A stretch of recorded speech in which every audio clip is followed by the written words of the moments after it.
talk shows, Find Your Own Voice, Lead from Within. With me today is Kamal Aima. Kamal, please introduce yourself to our audience. Thank you very much, Nomsa, and welcome to our viewers wherever you may hail from. Good morning, good afternoon, and good evening. My name is Kamal Ema. I am an NLP trainer, master practitioner. I am a certified life coach, and I am a specialist in life purpose. Now, questions such as is there more to this life? What am I doing in my life? Is this what I want to do for the rest of it? Living in a hamster wheel? These are questions that very few people ask themselves. To give you a number, between 89 to 94% of people live their life without seeking depth into their life. Now, if you are from the other percentile, and you are seeking questions, this is seeking answers to those questions. This is what I do, and I have been doing. I help people find or create a foundation to a life of purpose through NLP techniques and ancient Egyptian methodologies. Thank you so much. Thank you so much, Kamal, and thank you so much for deciding to come and join me today. And I do appreciate you. So, our topic today is balancing truth and love and power. So, for the viewers who are listening, we will share with you looking at the truth, love, and power. Secondly, we will show you the effects of a pairing of both the love, power, and the truth.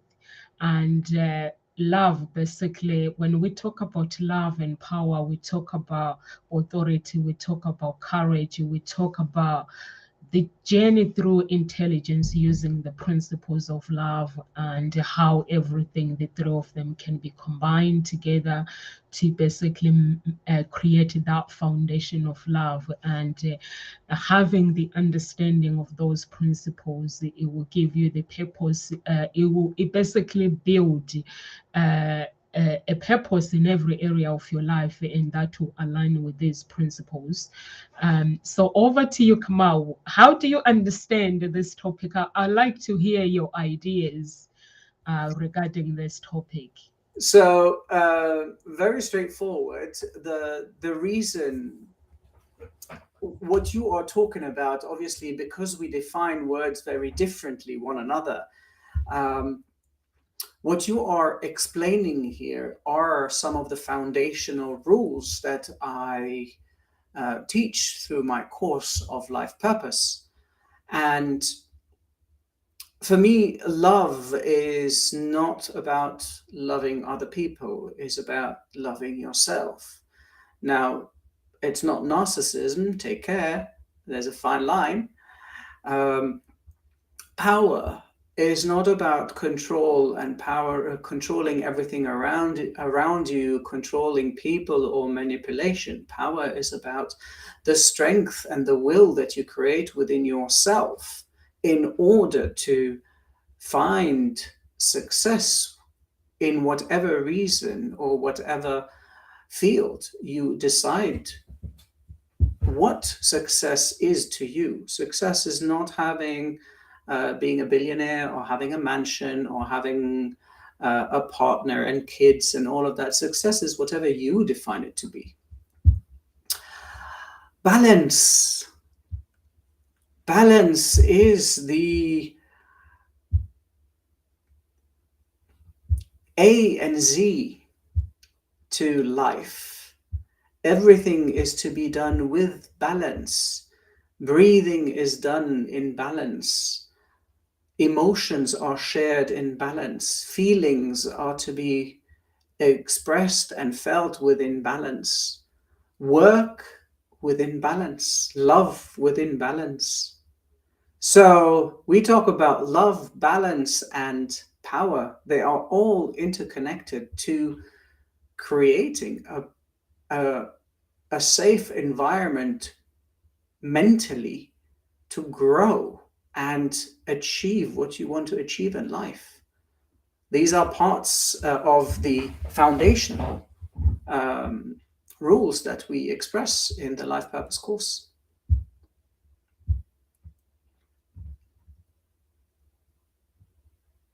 So You much, Kamal. I love it when you talk about balance, that everything is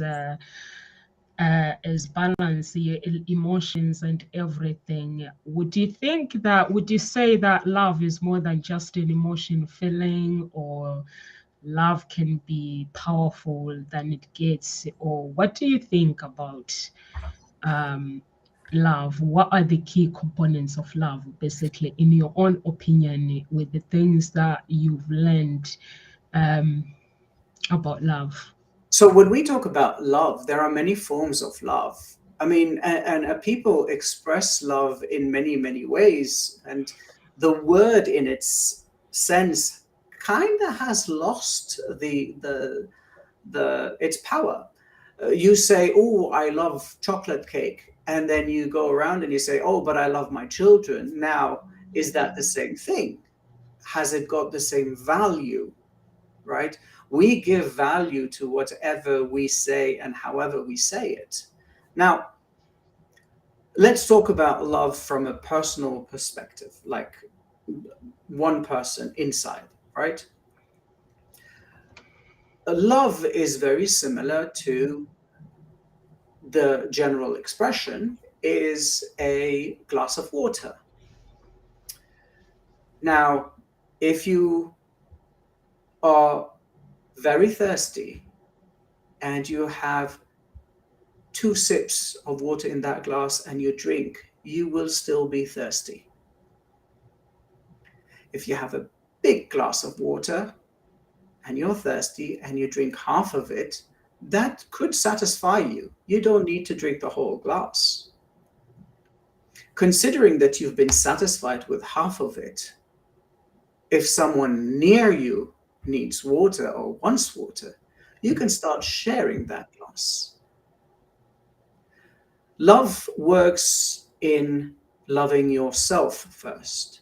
It is not selfish. From people will say, but it's selfish. Absolutely not. I disagree. Selfishness with love is actually important. Because if you don't know how to love yourself, you cannot love others in any way or form that you want to. You cannot give them the love that you want to give them or sufficiently enough. As human beings, we are our greatest critique, like we criticize ourselves the most, and we are our harshest judges. And so, like my mentor says, be kind to yourself. We are harsh when judging ourselves. We are harsh when we do something that we believe we shouldn't have done, that is wrong. And we judge ourselves and we live with guilt or shame. We are harsh on ourselves because we refuse to forgive ourselves for past mistakes when we didn't know any better. If you are constantly judging and telling yourself off and mentally harming yourself in that sense, how can you start loving others when you don't know how to love yourself? So that's my perspective, at least when we start with love, is be kind to yourself. Be accepting of whatever it is that you've done and be a better person tomorrow. I actually love that, Kamal, when you say basically you have to love yourself. Actually, I had a question that I've written, the hindrance of love and how to connect. You just answered like you were reading my mind. So I really love it when you say basically we are responsible for talking ourselves out of love, and we are responsible basically to basically love ourselves, and then we can share that love with the other people. And I 100% agree with you that basically love is more, is even with our children, we cannot tell our children that we love them if we don't love ourselves. If we look at ourselves and we don't see the beauty inside ourselves, or we don't see how valuable we are, and we tell our children or we tell our spouse that we love them, so that wouldn't be true, because love is all about connection, and connection starts with you. Yesterday we were talking about healing, that the healing starts with you, and love connection as well, it starts with you. You have to connect with your inner being, and then you are able to connect with somebody else and welcome them into your inner being. And I agree with you. And what do you think about the communications? What is important when it comes to communications and love? We We love. love. Well, we spoke about communication, I believe, last week, and it's the same concept of how you communicate things. There's a Japanese saying, and I hope I'm saying it right. Um, Never speak badly to the warrior within, because he will believe you. And that's part of the communication that we tell ourselves. You wake up in the morning, oh, it's bad weather, I don't want to go out in the rain. I mean, again, the subconscious doesn't understand the negative, right? So what you're telling yourself is that I want to go out in the rain, and forcing yourself to be miserable, right? Anything applies. Now, when we the majority of people, when they speak to themselves, they think of what they don't want in life, what they don't want in a partner, what they don't want in their job, in their children, in themselves. And the counter effect of that is that the mind does not understand the negative. And so you are telling yourself actually that you want these things. So paying attention to how we speak to ourselves is very important. It's vital to learning how to grow and start loving ourselves more. So that's my answer when it comes to the communication that we should use with ourselves when we are um, talking about love. You're muted as always, Nomsa. Thank you so much. Thank you so much, Kamau. So this person that is typing that you are angry, I actually blocked him from my social media, and because when we were talking with Angie the other day, he said he wanted to find out more about the speaking, and he's interested in joining us for speaking. So we're like, okay, and we agreed to contact with him with Angie. So I got in touch with him, but when I got in touch with him, basically I was being polite. So I got in touch with him, and when we got in touch, he wasn't talking about connecting for speakers. He was connecting about wanting to find out if Angie is she's single, and he wanted to date All her. right, all right.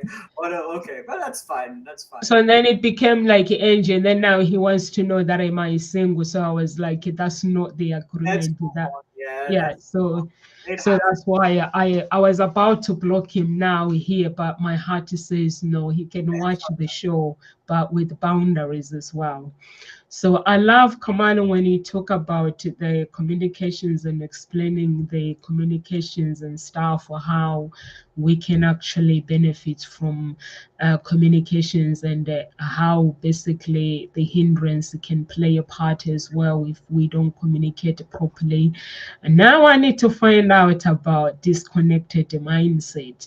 When a mindset is disconnected, so can the love still basically uh, or it become healthy, or does it become unhealthy? So what is your opinion on this one when So someone's mindset is disconnected? my first question is to you: what do you mean by the mindset is disconnected?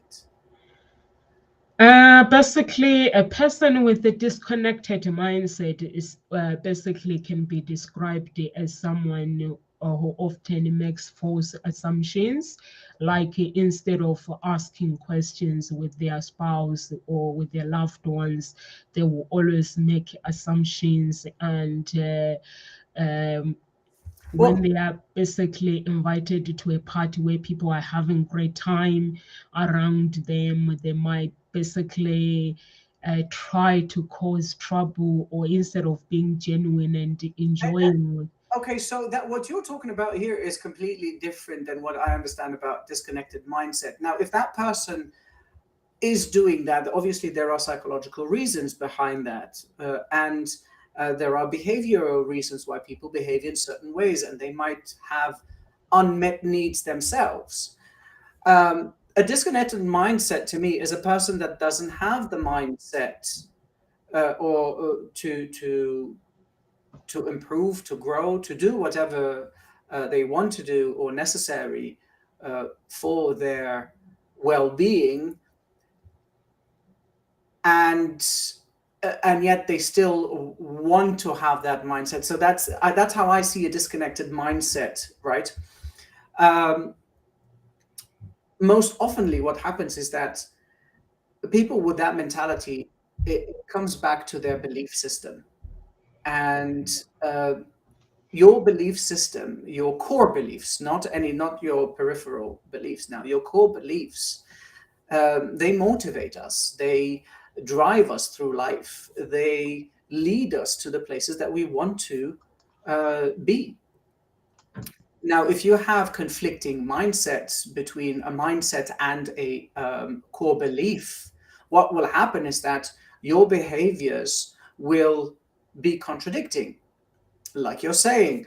Um, for instance, um, they go to a party, they're supposed to be having fun, but they don't have fun, or they try to cause a ruckus. Why are they causing this ruckus? There's something that triggered them to cause that ruckus in their behavior. Their mindset is not ready to be in that party state. So this comes back to loving yourself again, right? We talk about disconnected mindset. That means that we want to put ourselves somewhere in a certain mindset and we don't know how to. That also can be a disconnected mindset. The how to, there is a plethora of books around for self-help and coaching and uh, psychological theories and applications that one can apply to oneself, and yet they still lack the strength of accountability. I mean, if you are a very strong willed person, you will be accountable for yourself, no doubt about it. However, the majority are not. This is why most books alone, or with books about self help, they fail to help people. They do help them perhaps psychologically a little bit for a certain period of time, and yet people continue to apply the methods and the teachings because there is no accountability. You have to be accountable for your actions. The disconnected mindset is, in my course, we go to the root of it. That's, we go and discuss the core values, the core beliefs that you have. Um, your core values and beliefs, we oftentimes hide them because they are impacted by society, by they're conditioned by our parents, our teachers, people that we meet in life, speakers, uh, right? And so we start believing these things that are not ours inside of us. And that causes a great disconnect because you start living your life based on other rules, not your own rules. And that's when you get a disconnected mindset, for instance. So yeah, that's more or less what I have to say about disconnected mindset. And In order to fix that, basically, you have to go back to the root. You have to go and find and figure out what are your core beliefs, your core values, and stick to them. Uh, I remember I lived for a long time, completely disconnected from my core beliefs and values. And when I had the revelation moment, or the moment of my light bulb moment, my eureka moment, um, it occurred to me that there's no point living with other people's conditioning and values and morals and beliefs. I have my own. I have kept some of my parents' beliefs and values that I find fit to what I want. I have discarded some. Uh, I do not abide by the conditioning of societies in plural. I live by my own rules, of course, with respect to cultures.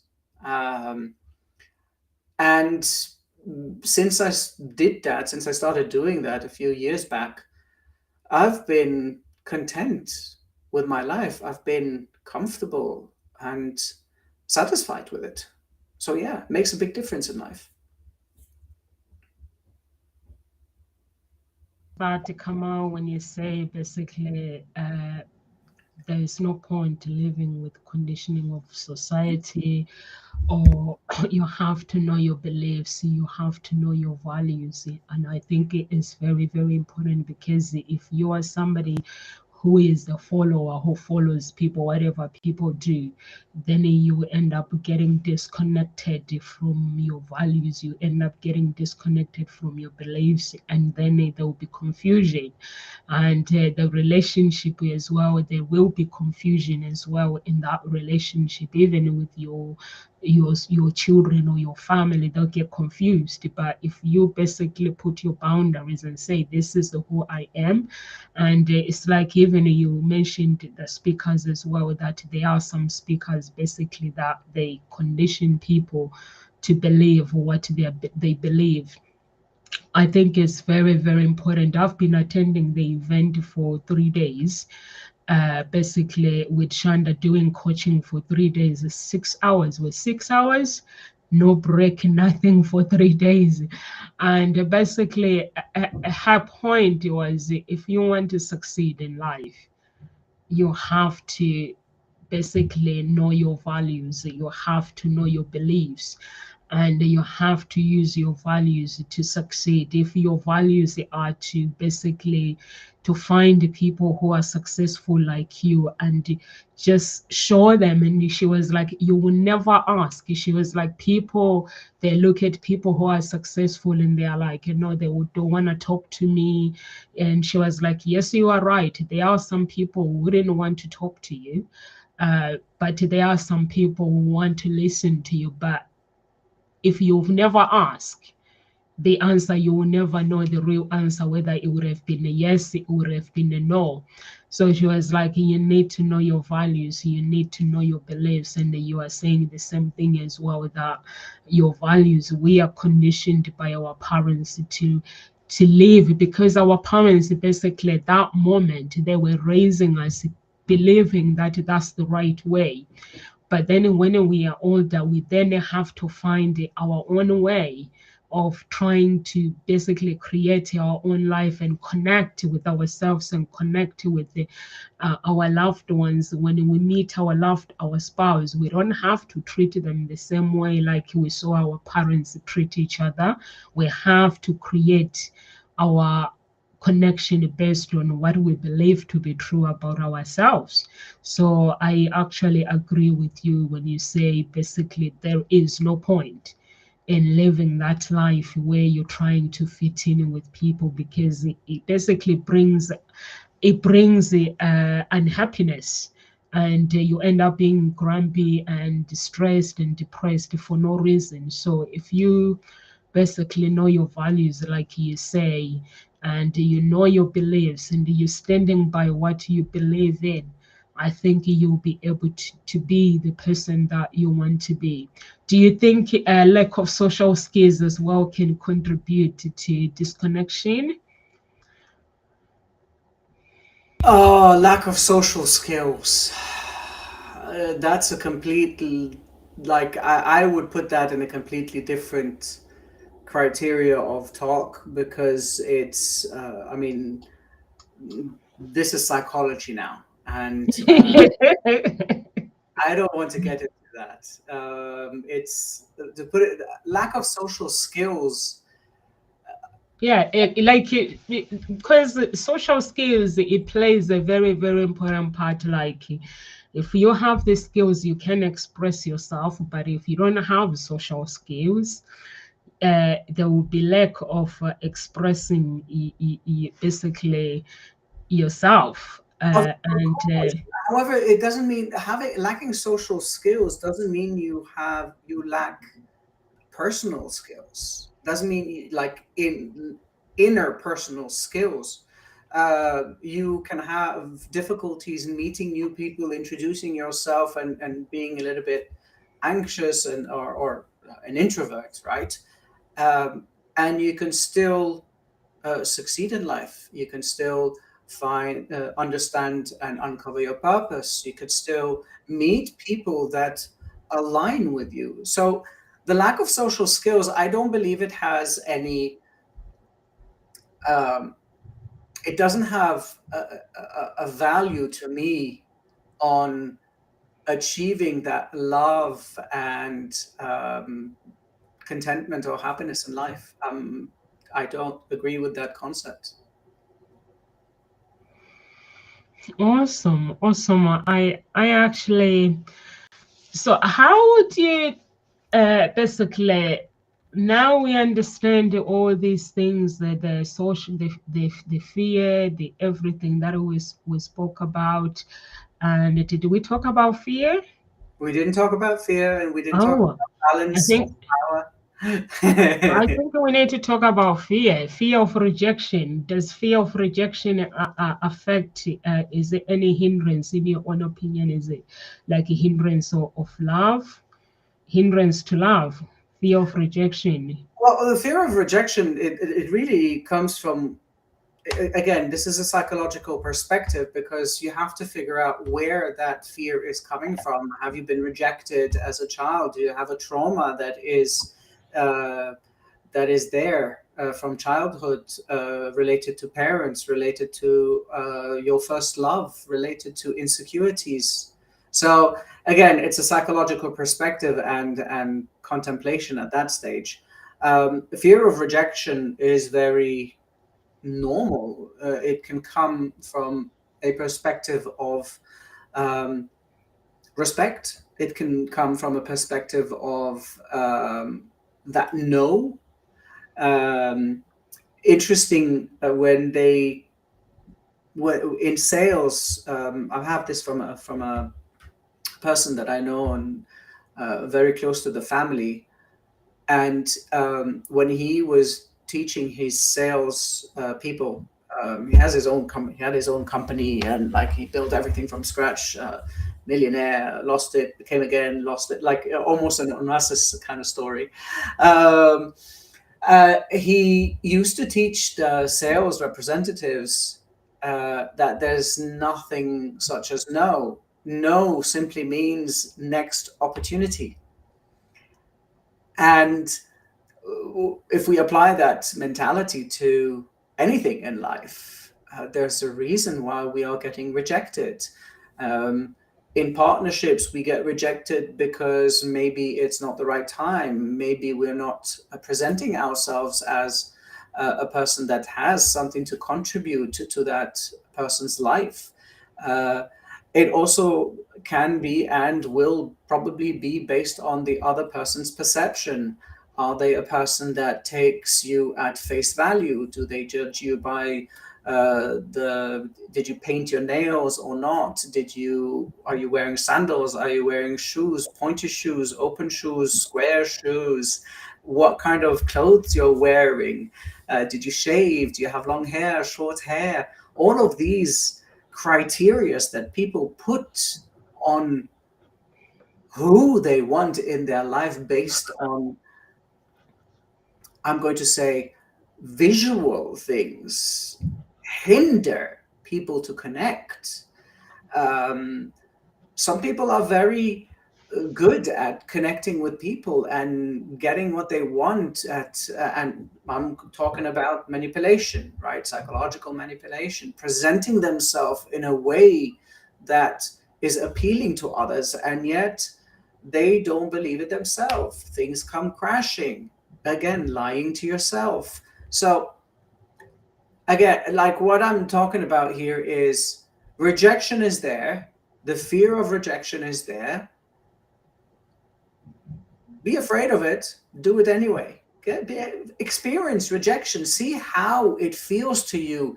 If you put yourself in a situation where you are afraid of being rejected, do that step that that bothers you the most, because that is when you start learning. That's when you start getting outside of your comfort zone, going beyond that fear, doing what you fear most, so that that's where you learn. If you stay cocooned inside here, I'm here, this is my chair, I'm not going to go outside, I'm not going to do this, I'm not going to do that, what are you going to learn in life?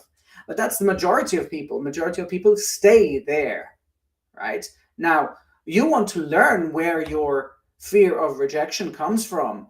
Step outside of that comfort zone, get rejected, understand how it feels, and by understanding how it feels, you'll be able to understand how it is affecting you and why you are fearing that. Once you step outside and you get rejected, trust me, you'll say, that wasn't so bad, let me try it again, let's see what happens now, let me try it again and see what happens now. So what, you get rejected,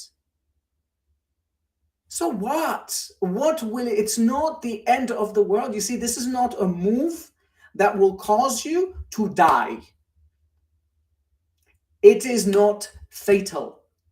It is a psychological barrier that you have and that you have put yourself.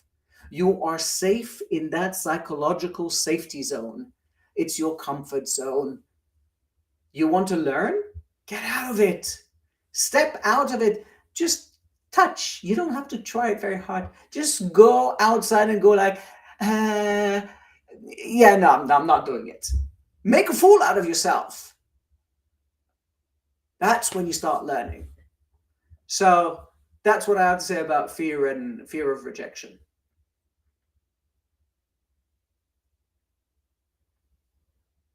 With you, Kamal, because when you say you have to go out of your comfort zone, even if you basically don't feel comfortable about it, and just test your skills and test yourself. And that's what successful people, even success marriages, that's what it's all about. You have to basically do the things that you fear the most in order to get out of that fear.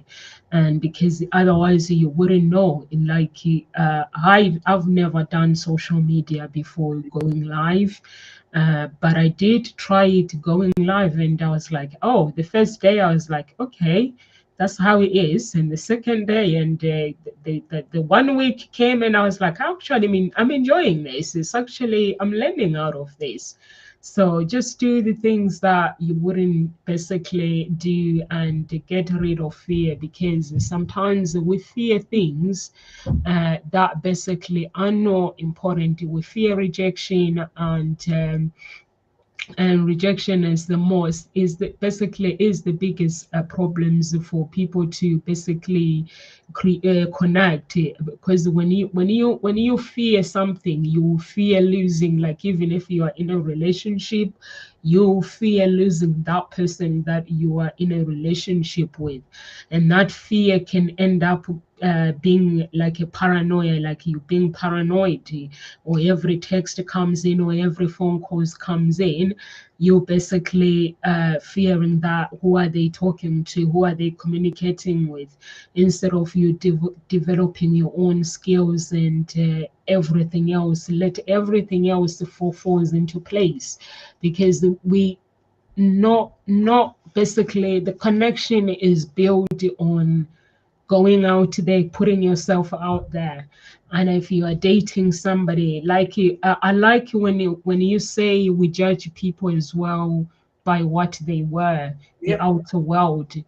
you will be surprised in matchmaking industry how when a woman says I don't want to go on a second date with this person, how would that be like I don't like his haircut, I don't like the shoes that they were wearing. I don't like the clothes that they were wearing. I'm thinking, are we dating clothes here, or are we dating the actually inner being, the person inside? Because what's on the inside of that person is greater than what's on the outside. And I'm like, did you actually communicate with this person that maybe they need help? Some they are mostly some men and women, they don't know how to dress, so they need help. So sometimes if you have not asked that, okay, can I help you, would you like to go shopping, or is this your style forever?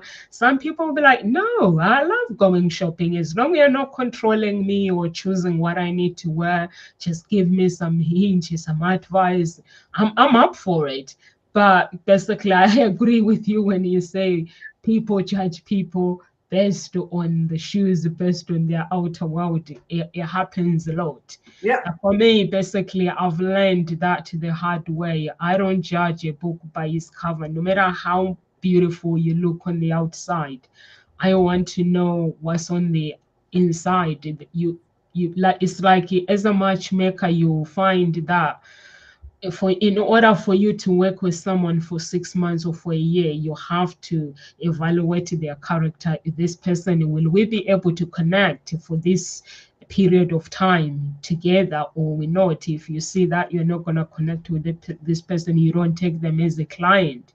Mhm. But it's basically normal that instead of judging people like with how much they in or what they are wearing, so what's on the inside, it might be ugly. So so it's important. Or you might judge someone basically and this person is innocent, they don't know how to dress, but inside is beautiful.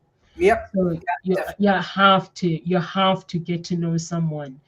um, when I met my spouse, he used to wear these shoes. I was like, this shoe, what's it with this shoe? I had to ask him, and I was like, what is it with these shoes that you are wearing? I'm interested. On, I think it was on our second date or third date, but I would have easily judged him. So it turns out that he's wearing these shoes because they are very, very, very comfortable. And but he was willing to give them up. He was wearing it. He was like, I don't have anyone to impress. And I bought these shoes, one pair. It was very, very comfortable. So if I'm on my own, I don't have to impress anyone. So the man had to actually defend himself because I was interested with, you're a good looking guy. You dress up really nicely. I like your style, but what is it with the shoes? And then yeah. what? Yeah, you see, that's the whole thing. He's comfortable with himself, right? And that's what we're talking about when it comes to love, loving Yeah, yourself. He dresses fine, but he wants to wear comfy shoes. So yeah. what? Wear comfy shoes. I mean, yes, of course, it's a question mark for you or in the dating scene, right? But these Oh are no, me, I really wanted to know why is he wearing these shoes, exactly. But because then you've got they your didn't go with argument. what he was dressed.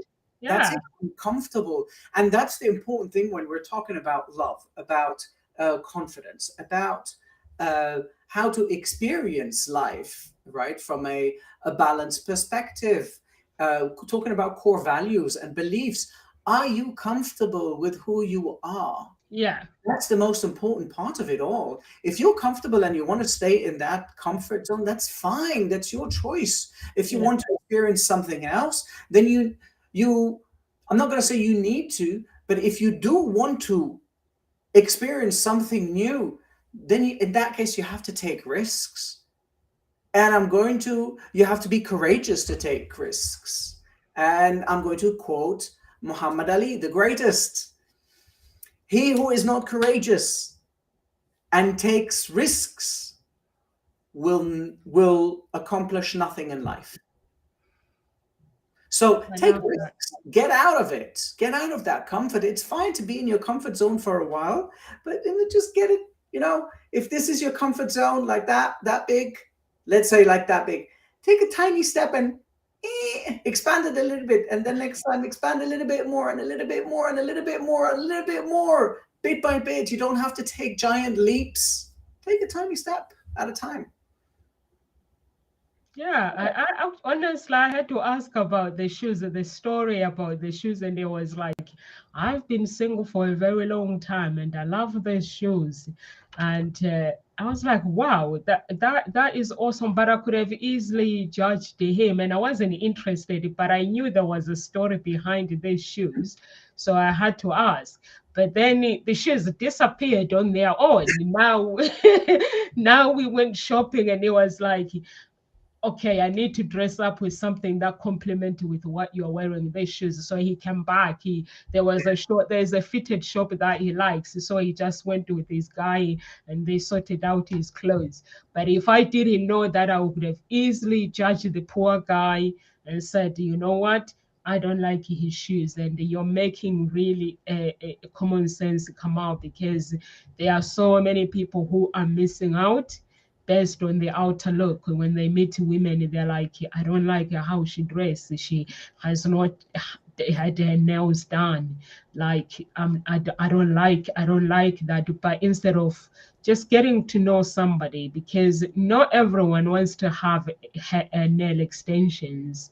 Um, Yeah, I get it. Like, that's absolutely correct. But then you see what you're talking about now about your partner, your spouse. Where it brings us to the next stage, which is the last thing that we want to talk about, which I believe is balance. Right. yes, yes, yeah. So, tell me, do you have a question about balance, or should I go rambling about? Wembley, please, Wembley. Okay, balance. When Because we I think at the time as well, we have to look at the Yeah. time. Okay, So yeah. balance is very simple. Once you understand your core values, once you understand your beliefs, you move on to understanding as well what you want to do in life and how you want to do it in life.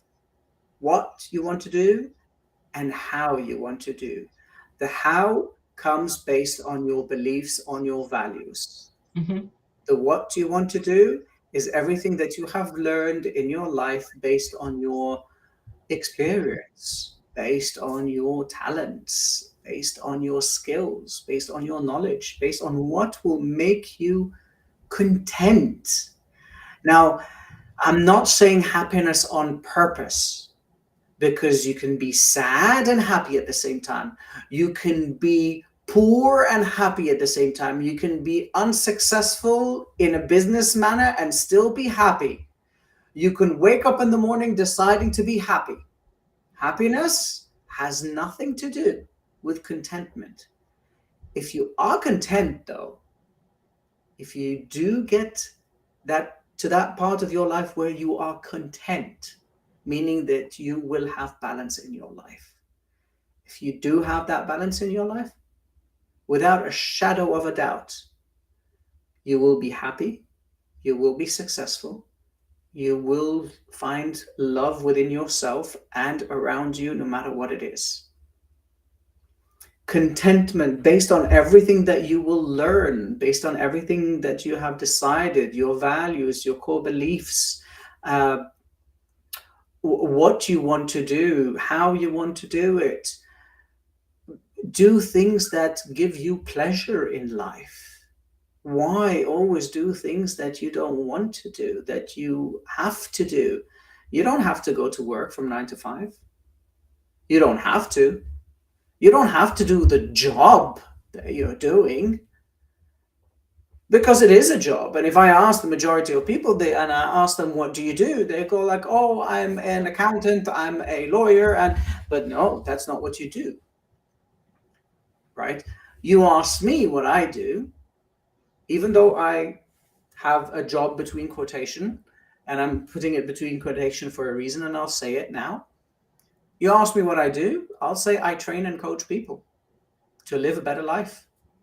That's what I do. Now, my morning job, if you want to call it that, I'm a trainer for a company, for a call center.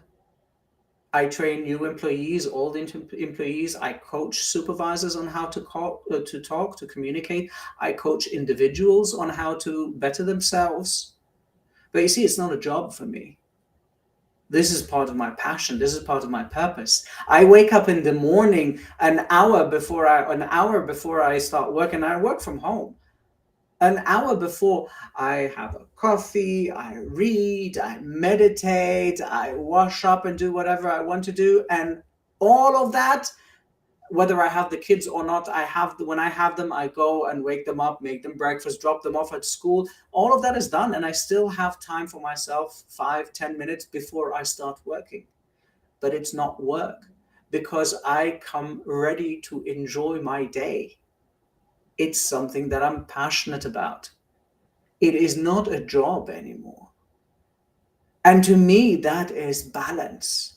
This is why I am against and do not believe in the formula that everybody's talking about, work-life balance. I absolutely disagree with that combination of words. There's nothing called work-life balance. It's called life balance. You balance your life based on the priorities that you have in life and that you want to have in your life, based on the areas of your life that you want to contribute to a better, and improve. Then you get balance with your family. You get balance with your leisure time, with your pleasure time. You get balance with whatever it is, with work. You get balance with yourself, with your partners, with your friends, with your family. So there is no such thing as work-life balance. There's only life balance. And unfortunately, those that are crippled by that concept and crippled by work and the job they do are people in mid-management, unfortunately. People that have 9-to-5 jobs. Everybody says, oh, but I have to go to work. I don't like it, but I have to. No, you don't have to. You can change. It's not easy, but you have a choice. You have a choice to have a balanced life. You have a choice to ask questions. You have a choice to live a better life. You're going to say, yeah, but some people don't have choice. There's always a choice. No matter how hard and harsh it may sound, there is always a choice in life, if not 3. If you do nothing, it's a choice. If you do something, it's a choice. If you do something else, it's another choice. So there are 3 options, but doing nothing is still a choice. And balance, you want balance in life? You need to figure out what you want and why you are here. Why do you exist? You need to ask the hard questions. How am I going to change from today to tomorrow? How am I going to be a better person tomorrow? What did I do today that I can improve on myself tomorrow? How can I love myself a little bit more tomorrow so that I can love others? How can I extend my comfort zone so that I am more open to experiences? By asking the hard questions, that's how we find balance. That's how we find power in our life. That's how we find love. I have no more to add. Life is a choice. I 100% agree. Life is a choice. It's basically we design the life how we want it. So thank you so much, Kamal, for today. And please, guys, if you want to follow Kamal on his social media, please do. Or if you want to connect with him, please. If you can't get a hold of him through Ngozi Talk Show's page, you can get in touch with me. You can go to my website or go to his website and get in touch with him and follow him on his social media as well. We are here at Ngozi Talk Shows Monday to Friday, 1 p.m. UK time. Remember, life is a choice. I actually agree. I disagree with when someone says work-life balance. Basically, everything is about life. and then you balance life by choosing a choice to prioritize your priorities. So I agree with that. It does make sense. So live with grace, everyone, and God bless.